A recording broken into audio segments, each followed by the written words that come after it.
जय श्री राधे, हरे कृष्णा। आज रविवार के पावन अवसर पर हम सभी मिलकर सुनते हैं भगवान सूर्य देव की कथा। तो प्रेम से बोलिए सूर्य नारायण भगवान की जय। पुराने समय की बात है, एक गांव में एक बुढ़िया रहा करती थी। उसके पति की सालों पहले मृत्यु हो गई थी। उस बुढ़िया के एक बेटा था। वे बहुत ही गरीब थी। माँ बेटी बड़े मुश्किल से अपना जीवन यापन करती थी। उस बुढ़िया ने बड़ी मुश्किल से अपने बेटे को पाल पोस कर बड़ा किया था। गरीबी के कारण माँ बेटे का गुजर बसर बड़ी ही मुश्किल से होता था। एक दिन बुढ़िया का बेटा कहने लगा, माँ अब मैं बड़ा हो गया हूँ और आपने पूरे जीवन में बहुत ही मेहनत की है, बड़े यत्न से मुझे पाला है। माँ आपके सपनों को मैं पूरा करना चाहता हूँ। इसके लिए मुझे कोई काम की जरूरत है और मैंने सोचा है कि मैं बाहर जाकर कोई ऐसा कार्य शुरू करूँ। यहाँ गांव में तो मुझे कोई भी काम नहीं मिल रहा है। तो वह बुढ़िया अपने बेटे की मनसा जानकर मन ही मन बहुत ही खुश हुई और भगवान सूर्य देव का स्मरण करते हुए कहने लगे, हे सूर्य भगवान, मेरे बेटे का अच्छा कारोबार चले, इससे समाज में खूब मान सम्मान मिले। फिर बुढ़िया का बेटा गांव की तलाश में शहर चला जाता है और बुढ़िया सूर्य देव की परम भक्त थी। तो नियमित रूप से रविवार का व्रत करती। रविवार को वह सूर्य उदय होने से पहले ही उठ जाती थी। पहले घर को झाड़ू बुहारी करती, उसके बाद में स्नान आदि से निर्वत होकर घर के आंगन को गाय के गोबर से लीप कर स्वच्छ करती। उसके बाद में सूर्य उदय होते ही सूर्य भगवान की पूजा करती हुई रविवार का व्रत कथा सुनती और अपने बेटे की सलामती की कामना करती। फिर शाम को सूर्य भगवान को भोग लगाकर एक ही समय भोजन करती। सूर्य देव की कृपा से बुढ़िया को किसी प्रकार की चिंता या कष्ट नहीं था। अपने बेटे की तरफ से बहुत ही खुश थी। बुढ़िया आंगन लेपने के लिए एक पड़ोसन के घर में गाय का गोबर लाती। तो पड़ोसन बुढ़िया को खुश देखकर उससे बहुत ही जलन होती थी। मन ही मन सोचती, इसका एक बेटा था, काम को बहाना बनाकर शहर चला गया है, फिर भी पीछे से कितनी खुश रहा करती है ये। इससे कोई भी चिंता फिकर क्यों नहीं है, पर मुझे इसका इस तरह बेवजह खुश रहना बर्दाश्त नहीं हो रहा है। कुछ ना कुछ तो करना ही पड़ेगा। ये घर का आंगन लेपने के लिए मेरे घर से गोबर ले जाकर जाती है तो गाय को अंदर बांध लूंगी, फिर वह गोबर कैसे ले जाएगी। इस तरह विचार मन ही मन पालते हुए बुढ़िया के पड़ोसन ने शनिवार को शाम को गाय को घर के अंदर बांध लिया। रविवार को सुबह बुढ़िया जल्दी उठकर स्नान किया और फिर गोबर लाने के लिए पड़ोसन के घर गई। तो बाहर गाय नहीं थी। तो पड़ोसन के घर का दरवाजा खटखटाने लगी, लेकिन पड़ोसन ने दरवाजा नहीं खोला। थक हार कर बुढ़िया का घर आ गई। उस दिन वह घर के आंगन को नहीं लेप सकी और आंगन लेपने के कारण उसने सूर्य भगवान को भी भोग नहीं लगाया।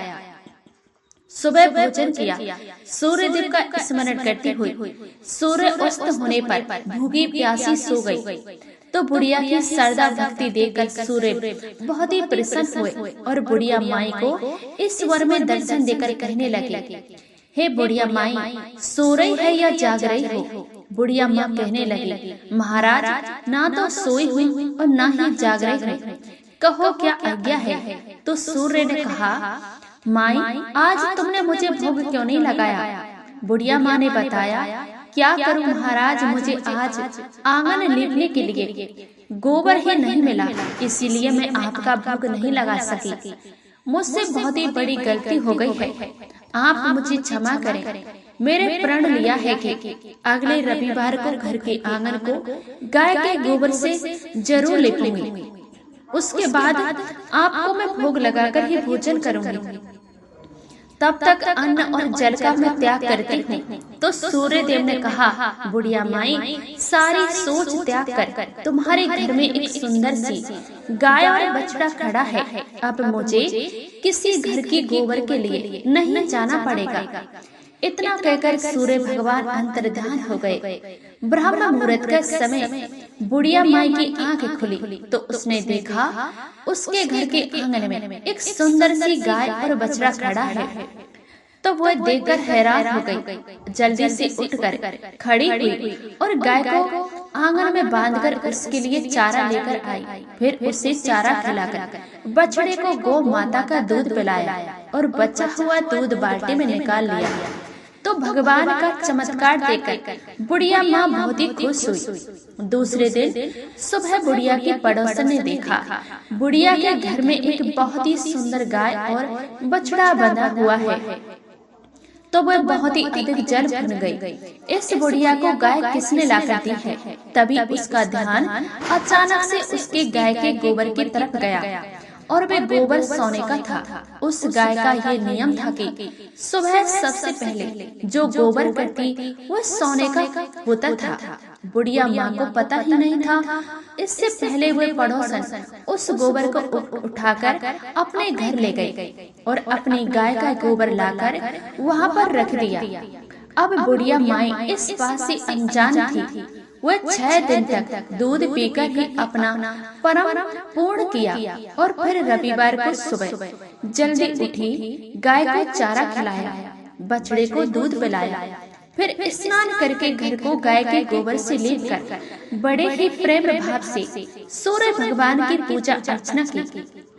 बुढ़िया माँ को इस बात के बारे में पता ही नहीं था कि गाय का पहला गोबर सोने का करती है, पर वह तो जितना मिल गया उसमें ही बहुत खुश थी। और पड़ोसन का नियम था रोजाना जल्दी आती और सोने का गोबर उठाकर अपने घर ले जाती। अपनी गाय का गोबर बुढ़िया माँ को गाय के पास में रख जाती। इसी तरह समय बीतता गया। बुढ़िया माँ प्रेम भाव से सूर्य देव की व्रत कहती और लेकिन भगवान सूर्य देव को पड़ोसन की चालाकी का पता चला तो उन्होंने एक दिन तेज आंधी चलाई।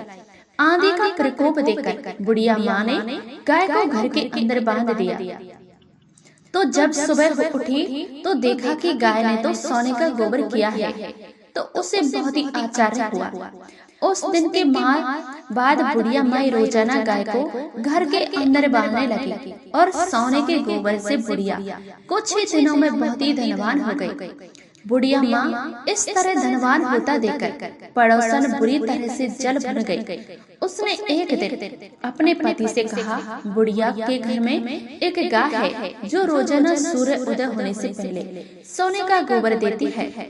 पहले तो वह गाय का गोबर मैं बाहर से उठाकर ले आती, लेकिन अब तो उन्होंने घर के अंदर गाय को बांध दिया है तो मैं अब नहीं ले पाती थी। तो बुढ़िया कितनी धनवान हो गई है। इस तरह सोने का गोबर देने वाली गाय बुढ़िया के घर में किस काम की? ये इतने सारे सोने का क्या करेगी? इसका एक बेटा था जो भी काम के बहाने से शहर चला गया है, पता नहीं वापस आएगा या नहीं आएगा। इसलिए हमें जनहित के लिए राजा के पास जाकर इस गाय के बारे में बताना चाहिए। तो उसका पति कहने लगा, हाँ, आज ही मैं राजा के पास जाकर इस गाय के बारे में मैं बात करूंगा। इस तरह से गाय तो राजा के पास होनी ही चाहिए ताकि जरूरतमंद लोगों में इसका प्रयोग हो सके।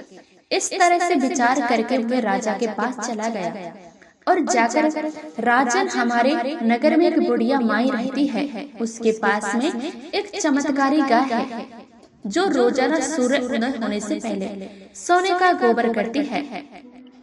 अब उस बुढ़िया के घर में ऐसी गाय का क्या काम? इस तरह की गाय तो आपके यहाँ पर होनी चाहिए। सोने का गोबर देने वाली गाय के बारे में सुनकर राजा बहुत ही खुश प्रसन्न हुआ और अपने सैनिक को भेज दिया, तुम जाओ और बुढ़िया के पास में उस गाय को लेकर आओ। तो राजा की आज्ञा पाकर राजा के सिपाही उस बुढ़िया के घर पर गए। जाकर गाय को खूंटे से खोलने लगे। तो बुढ़िया माँ कहने लगी, आप कौन हैं और मेरी गाय को क्यों ले जा रहे हो? तो वह कहने लगे, हमें तो राजा ने भेजा है, इस गाय को राजमहल में मंगवाया है। तो बुढ़िया हाथ जोड़कर कहने लगी, ये गाय मुझे सूर्य भगवान ने दी है। रविवार के व्रत करती हूँ तो मुझे घर का आंगन लीपने के लिए गाय का गोबर चाहिए। आप ऐसा अनर्थ मत करें। मैं आपके आगे हाथ जोड़ती हूँ। लेकिन राजा के सैनिकों ने बुढ़िया माँ की एक बात नहीं सुनी। गाय और बछड़े को खोलकर राजमहल में आ गए और इतनी सुंदर गाय को देखकर राजा बहुत ही खुश हुए और उसने रहने के लिए एक सुंदर कमरा तैयार करवाया। उस कमरे में गाय और बछड़े को बांध दिया। बड़ी ही मुश्किल से 7 राजा सो गए। प्रसन्न होकर सो गए, सोच कर कि जब मैं सुबह उठूंगा तो कमरा पूरा सोने से भरा होगा। राजा को पूरी रात ठीक से नींद भी नहीं आई। सुबह जल्दी उठकर गाय के कमरे की ओर चल पड़े तो राजा को बहुत बुरी तरह से दुर्गंध आने लगी। राजा सोचने लगे, ये दुर्गंध किस चीज की आ रही है। तभी गाय के कमरे की तरफ देखा तो पूरा कमरा बदबूदार गोबर से भरा हुआ था और सारा राजमहल गंध थक हो रहा था। राजमहल में रहने वाले सारे लोग परेशान हो गए। रानी कहने लगी, हे राजन, आपने ये क्या किया? एक गाय को आपने यह कमरे के अंदर बंधवा दिया। तो राजा कहने लगे, मैंने तो सुना था कि ये गाय सोने का गोबर करती है। तो राजा की बात सुनकर रानी कहने लगी, हे राजन, आप भी कैसी बातों पर विश्वास कर लेते हैं? पशु है तो पशु गोबर ही करेगा। क्या आपने आज से पहले कभी सुना है कि गाय सोने का गोबर करती है? तो ये सुनकर राजा बहुत ही गुस्सा आ गया और उन्होंने जल्दी से सैनिक को आदेश दिया कि जाओ, उस बुढ़िया के पड़ोसन और उसके पति दोनों को यहाँ पर लाकर प्रस्तुत करो।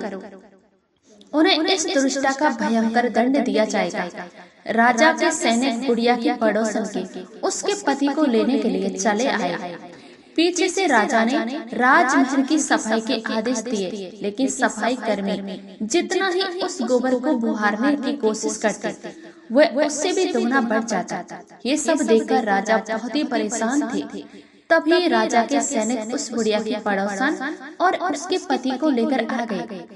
तो राजा ने कहा, तुमने ऐसी दुष्टता क्यों की है? तुम्हें इसके लिए दंड दिया जाएगा। तो वह हाथ जोड़कर कहने लगे, महाराज, इसमें मेरी कोई भी गलती नहीं है। मुझे पता है कि गाय सोने का गोबर देती है। ये सब तो मुझे मेरी पत्नी ने बताया था। तो मैंने सोचा कि इस तरह की चमत्कारी गाय आपके पास होनी चाहिए। राजा ने गुस्से में उसकी पत्नी की तरफ देखा और हाथ जोड़कर कहने लगे, हे राजा, ये बात सत्य है। ये गाय सोने का गोबर करती है। मैंने अपनी आंखों से देखा है। मैं कई महीनों तक सोने के गोबर को उठाकर लाई हूँ। मैं बिल्कुल भी झूठ नहीं बोल रही हूँ। आप बुढ़िया को बुलाकर पूछ सकते हो। राजा ने अपने सैनिकों को आदेश दिया, बुढ़िया माँ को मेरे सामने प्रस्तुत करो।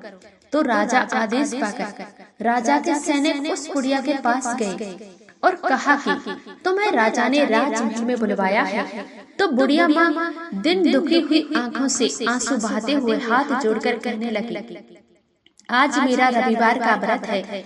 मेरे सूर्य भगवान की पूजा भी पूरी नहीं हुई है, तो मैं आपके साथ नहीं चल सकती। राजा को कह देना मैं कल सुबह आऊंगी। ये सब सुनकर सैनिक वहाँ से आ गए। उधर सूर्य भगवान बुढ़िया इस तरह भूखी प्यासी रहकर प्रार्थना करते हुए देखकर उस बुढ़िया बहुत ही करुणा आई। उसी रात सूर्य भगवान ने राजा के ईश्वर में आकर कहा, हे राजन, बुढ़िया गाय का बछड़ा तुरंत लौटा दो, नहीं तो मैं तुम विपत्तियों का पहाड़ टूट पड़ेगा। तुम्हारा महल नष्ट हो जाएगा। ये गाय मैंने ही उस बुढ़िया को दी है। वह सच्ची लगन से मेरे रविवार का व्रत और पूजा पाठ करती है। इसीलिए अच्छा होगा कि तुम सुबह इस गाय को और बछड़े को बुढ़िया के हाथ पर पहुंचा दो। तो सूर्य भगवान को इस तरह से वचनों को राजा भयभीत हो गए और सुबह होते ही सैनिक को बुलाकर आज्ञा दी, जाओ गाय और बछड़े को बुढ़िया को लौटा दो। तभी बुढ़िया अपने वचन के अनुसार वहाँ पर आ गई। हाथ जोड़कर राजा से कहने लगी, महाराज, आपने मुझे क्यों याद किया? साथ ही वह पूरी तरह से रो भी रही थी। तो राजा अपने सिंहासन से उठकर खड़े हुए और बुढ़िया के चरणों में गिरकर कहने लगे, हे माई, मुझसे बहुत बड़ी गलती हो गई है, आप मुझे माफ कर दीजिए। आप मेरी माता के सम्मान हैं। मैं अभी सैनिकों के साथ आपकी गाय और आपके बछड़े को भेज रहा था। मुझे पता नहीं था कि आपको ये गाय सूर्य भगवान ने दी है। तो बुढ़िया माँ चमत्कार को देखकर फिर से प्रसन्न हुई और मन ही मन भगवान सूर्य का धन्यवाद करने लगी। तो राजा कहने लगे, माई, आप मेरी माता के सम्मान हैं, आप चाहे तो मेरे राजमहल में रह सकती हैं। तो बुढ़िया माँ कहने लगी, नहीं राजा, मेरा एक बेटा है जो धन कमाने के लिए शहर गया है, बहुत ही जल्द आने वाला है, तो मुझे अपने घर तो जाना ही होगा। ये कहकर बुढ़िया माँ वहाँ से चल पड़ी। राजा ने बुढ़िया को खूब सारा धन और गाय को बछड़े को साथ दिया और कहा कि जब आपका बेटा आ जाए तो उसे मेरे पास भेजना, मैं उसे अपने यहाँ पर नौकरी देना चाहता हूँ। तो ये बुढ़िया माँ सुनकर बहुत ही खुश हुई और गाय और बछड़े को साथ में अपने घर पर आ गई।